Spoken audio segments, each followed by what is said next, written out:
अबे गोधन, ई तोर बाल बनावे वाला कैंची ना, साइकिल है, तनी लहे लहे पैडिल मार। लहे लहे का चलाई बाबा जी के ठुल्लू। आज बुधवार के दिन एक तो दुकान पर आज ग्राहक तक भीड़ लगल हुई और जो बेचारा वहाँ अकेले हमारे इंतजार करत हुई। और ये काम तो तू अकेले भी कर सकत रहला। अबे अकेले कैसे करती बे? साइकिल चला के अगर अकेले बैंक जाती तो मैं बनूंगा करोड़पति में फोन कैसे लगाती? पागल। ये काम तो तू फुर्सतों में कर सकत रहला। अबे 24 घंटा 1440 मिनट 46,400 सेकंड में किस्मत कबो भी चमक सकेले। यही से खाद पियत हगत मुतत हमेशा हम मैं बनूंगा करोड़पति में फोन लगावत रहिले। ससुरा कबले बीजी बताई कबो तो लागी कबो ना लागी।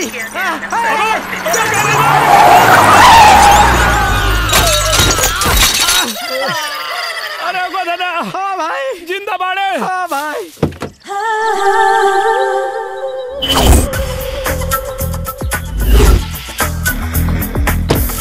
अरे गोधन, साइकिल टूट गई रे। हाँ भाई। अरे भाई रे भाई, अरे बाप रे बाप, लौके के लाम ना चश्मे चाहिए। मार के तोड़ दे लू। हमने के तो टूटने करी जाओ, साइकिल भी टूट गई। चलो साइकिल बनाओ के पैसा निकाल। निकाला पैसा? हाँ। हम तो पैसा घरे भूल गई नी। अच्छा, धक्का मारे के नहीं को बुला, अब पैसा लिया के भूल गई। हाँ। तो का कर जला करे चेक चेक। हाँ चला चेक दो। हाँ। चेक निकाला। पैसा नहीं के तो चेक कहाँ से हुई? अच्छा, पैसा नहीं के चेक नहीं के? गरीब लड़की भाई, थोड़ा ज्यादा यार। अबे मार भी एक लपट नवाब के नाती। ए, हर जाना तो तोके भरे के बड़ी साइकिल बनावे के। हर जाना? हाँ। हर जाना देवे खातिर हमरे पास एगो चीज बा। हाँ तो जल्दी दा। दे दा। चुम्मा। चुम्मा? अरे पैसा का चीज है यार, हाथ के बैल आज काल ना रही। ठीक है ये दे दा। हमरा साइकिल हमार टूटल, चुम्मा तू ले बे। अच्छा चला बता, हम रहनी है, जान के खतरा तो हमारा रहना। यही से मैडम तू एकरा के ना चुम्मा हमरा के दा। सुनो अरे रुको, तू दोनों झगड़ा मत करा। हमरे पास एगो और ऑफर बा, जैसे कि तू दोनों की चुम्मा मिल सकेला। दोनों के? अरे वाह, कैसे बता?